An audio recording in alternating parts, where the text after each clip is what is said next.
प्रयागराज में माघ मेले के दौरान आज लाखों की भीड़ जमा हुई।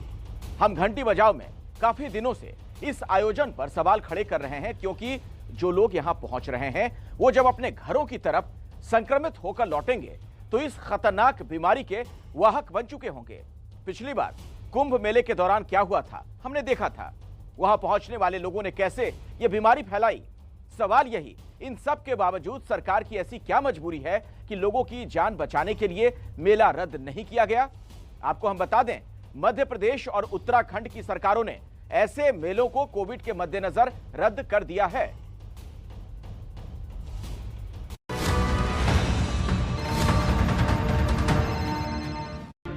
इस भीड़ को देखिए और सोचिए, क्या देश वाकई कोरोना की तीसरी लहर से लड़ रहा है?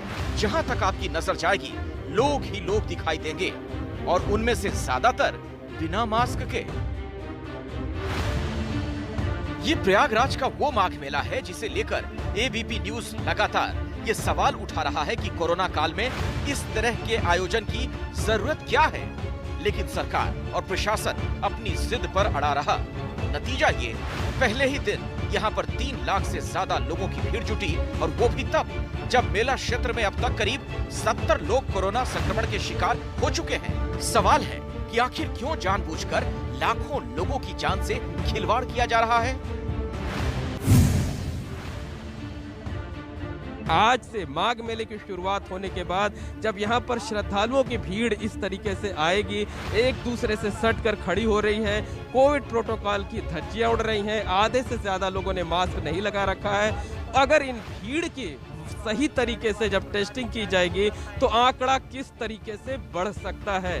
तो कहीं ऐसा ना हो कि जिस बात की आशंका जताई जा रही है कि आस्था का ये मेला देश में कोरोना का स्प्रेडर बनकर न रह जाए।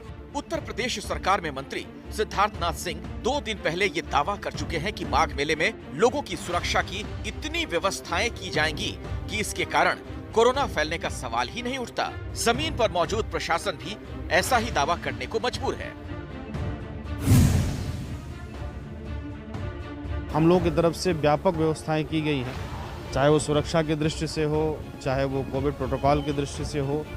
जो हमारे 16 एंट्री गेट हैं उन पे सब पे चेकिंग की व्यवस्था की जा रही है। घाटों पे आपने देखा होगा कोविड हेल्प डेस्क लगाई गई है। काफ़ी लोगों में जागरूकता भी आई है, काफ़ी लोग मास्क लगाए दिख भी रहे हैं। लेकिन जो कुछ कहा जा रहा है, क्या वाकई ऐसा हो रहा है? इसी की पड़ताल के लिए एबीपी न्यूज की टीम ने मेले के अलग अलग इलाकों का जायजा लिया। संगम तट से लेकर मेले के एंट्री पॉइंट तक हमें कहीं भी सरकारी अमला किसी तरह की जांच करता नजर नहीं आया। लोग बेरोक टोक आ जा रहे थे। जो सरकारी अमला लगातार दावे कर रहा था कि हम सिर्फ वैक्सीनेटेड लोगों को ही एंट्री देंगे, इसके साथ साथ 48 घंटे के अंदर की आरटीपीसीआर नेगेटिव रिपोर्ट जरूरी होगी, वो सारे दावे जो है वो हवाई साबित हो रहे हैं, सरकारी फाइलों तक कैद होकर सीमित रह गए हैं। और आप देख सकते हैं कि यहाँ पर जो भी श्रद्धालु आ रहे हैं, इनमें से 70% से ज्यादा ऐसे हैं जिन्होंने मास्क तक नहीं लगा रखा है। यही नहीं, जब इन लोगों से हमने सवाल किया कि क्या उन्हें खुद अपनी फिक्र नहीं है, आखिर क्यों वो इस तरह की लापरवाही कर रहे हैं, तो एक से बढ़कर एक जवाब मिले। पूजा अर्चना करने के लिए इतनी भीड़ में आए, आपको डर नहीं लगता? माँ गंगा मैया उसमें दर्शन का नहाने में कोई कोरोना का कोई वो नहीं है डर। कोरोना से डर लगता है? डर तो लगता है सर, पर भगवान से बड़ा कुछ नहीं होता सर। मारने वाले से बचाने वाला बड़ा होता है सर। कोई हमको डर नहीं, हम रनिंग करने वाले बंदे हैं। गंगा जी का कृपा है, जोगी जी का राज है, कोई डर है ये नहीं है। कोविड नियमों को लेकर लोगों का ये रवैया इसीलिए चिंताजनक है क्योंकि ये भीड़ सिर्फ प्रयागराज तक सीमित नहीं है।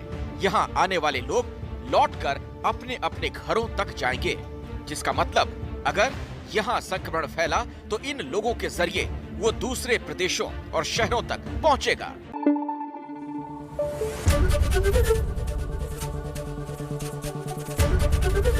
एबीपी न्यूज आपको रखे आगे।